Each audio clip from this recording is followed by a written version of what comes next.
प्रभु आप ही मेरे भीतर हृदय में प्रविष्ट होकर के मेरी सोई हुई वाणी को जगा दिए। आप केवल वाणी को ही शक्ति नहीं दिए, बल्कि हाथ पैर नाक कान में जो भी शक्ति है वो आपकी ही प्रदत्त है। ऐसे है सर्वशक्तिमान प्रभु, आपको मेरा प्रणाम है। भगवान बोले बेटा मांगो क्या चाहते हो। बोले अब कुछ नहीं चाहिए सरकार।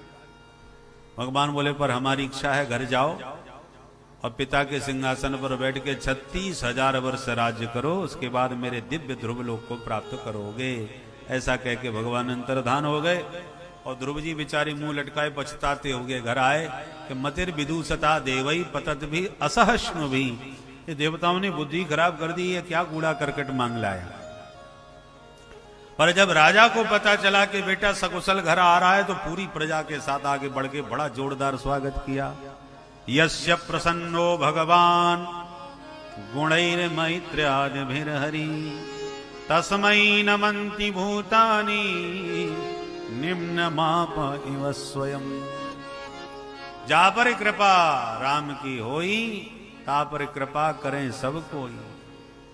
आते ही सिंहासनासीन किया ध्रुव जी को और राजा चले गए तपस्या करने। ध्रुव जी ने 36,000 वर्ष राज्य किया और अंत में मृत्यु के सिर पर पैर रख करके भगवान के भेजे हुए विमान में आरूढ़ हुए और अपनी मां सुनीति को भी साथ में लेकर के प्रभु के परम पद को प्राप्त हो गए। ध्रुव सगलानि जप्यो हरि नाम, ध्रुव सगलानि जप्यो हरि नाम। पावा अचल अनुपम ठाऊ, पावा अचल अनुपम ठाऊ। ध्रुव सगलानि जप्यो हरि नाम, ध्रुव सगलानि जप्यो, सगलानि जप्यो, सगलानि जप्यो हरि नाम। ऐसे परम महाभागवत श्री ध्रुव जी हुए। इन्हीं के पवित्र वंश में आगे चल के महाराज अंग हुए। अंग बड़े धर्मात्मा थे, परंतु दुर्भाग्य से बेटा हो गया बैन, घोर नास्तिक। दुखी होके महाराज अपने राज्य की गुफा में जाके छुप गए। खोजने पर भी पता नहीं चला तो फिर बैन को ही राजा बनाना पड़ा। बैन जैसी राजा बना तो इसने घोष कर दिया कि मेरा राज्य तो धर्म निरपेक्ष होगा। आपकी धर्म निरपेक्षता की परिभाषा क्या है महाराज? बोले न यष्टव्यम न दातव्यम न होतव्यम दुजा क्वचित। कोई यज्ञ मत करो, कोई भजन मत करो, कोई देवार्चन नहीं करो, ये सब पाखंड है। अब महात्माओं का मूड खराब हो गया, इसने तुम्हारी पूजा पाठ सब बंद करा दी। छोड़ के माला उठा के भाला चल पड़े सब महात्मा। महात्माओं ने पहले तो सामनीति से शांति पूर्वक समझाया। सुनिए महाराज, यस्य राष्ट्रे पुरे चैव भगवान यज्ञ पुरुषः इज्यते स्वेन धर्मेण जनैर्वर्णाश्रमान्वितैः। वर्णाश्रम धर्मानुसार जो आचरण करते हुए जिस राजा के राज्य में धर्म का साम्राज्य होता है वहां पर भगवान की कृपा बरसती है। आपको इस प्रकार से यज्ञ पुरुष भगवान का अनादर नहीं करना चाहिए राजन। सो महात्माओं से लड़ बैठा। को यज्ञ पुरुषो नाम यत्र वो भक्ति रीदृषि। कौन है वो भगवान? बाल सावत योजम्बा अधर्मे धर्म माने ना ये वृत्तिदम पतिम हित्वा जारम पतिम उपासते। अरे राजा ही समस्त राजा के रोम रोम में सारे देवता निवास करते हैं। राजा ही ईश्वर होता है और कोई ईश्वर कहीं नहीं होता। देहे भवंच नृपते सर्वदेव मयो नृपः। महात्माओं का ज्यादा मूड खराब हो गया। हन्यता में सब पाप प्रकृति दारुण। जो क्रुद्ध में हुंकार ध्वनि करी सो धड़ाम नीचे धरती पर गिरे और बैन के प्राण गोविंदाय नमो नमः। अब महात्मा परेशान, हम तो राजा को सुधारने आए थे पर हमने तो राजा को इससे धार दिया। अब बिना राजा के राज्य कैसे चलेगा?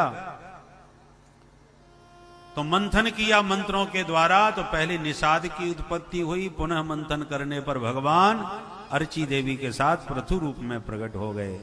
बोल पृथु भगवान की जय। सूत मागध बंदी जनों ने खूब स्तुतियां गाई। अंत में जब प्रजाजनों ने कहा महाराज कुछ फसल पैदा नहीं हो रही, पृथ्वी से कुछ उत्पन्न ही नहीं होता, तो पृथु महाराज ने फिर पृथ्वी को आदेश दिया, पर नहीं सुना गया तो क्रुद्ध हो गई। वसुदे त्वाम वधिष्यामि मच्छासन परान्मुखी, मेरी आज्ञा की अवज्ञा करते हो, तुम्हारा वध कर दूंगा मैं वसुंधरा। पृथ्वी कांप गई। तुरंत गौ माता के रूप में प्रकट होकर प्रणाम करती हुई पृथ्वी माता ने कहा, सुनो सरकार, मेरा स्वभाव है जब अधर्म होता है तो अपने सारे दिव्य रत्नों को अपने गर्भ में छुपा जाती हूं, और जब धर्म की ध्वजा लहराती है तो मैं सब कुछ अपने गर्भ से प्रकट करती हूं। रत्न गर्भा वसुंधरा है ये।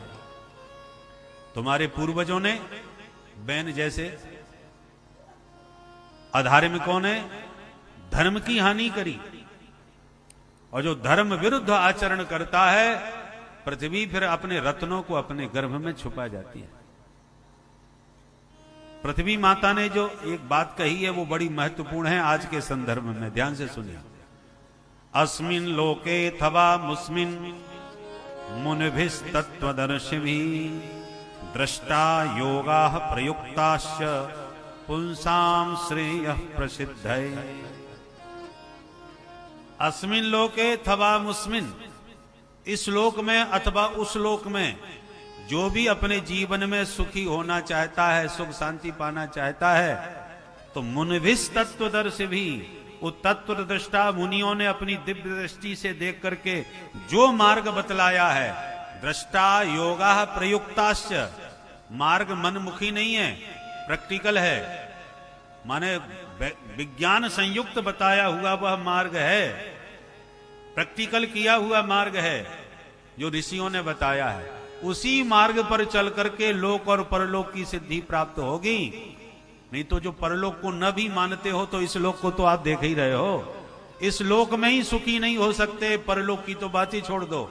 यदि ऋषियों के बताए मार्ग के विरुद्ध चलोगे तो न तो लोक ही बनेगा ना ही परलोक।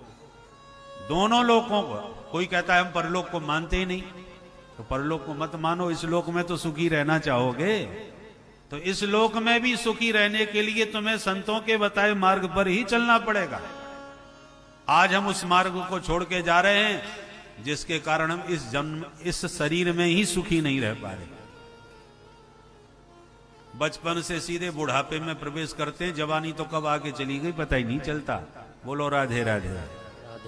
इसलिए मनमुखी आचरण करने वालों की ये दशा हो जाती है। सुख क्या होता है जानते ही नहीं।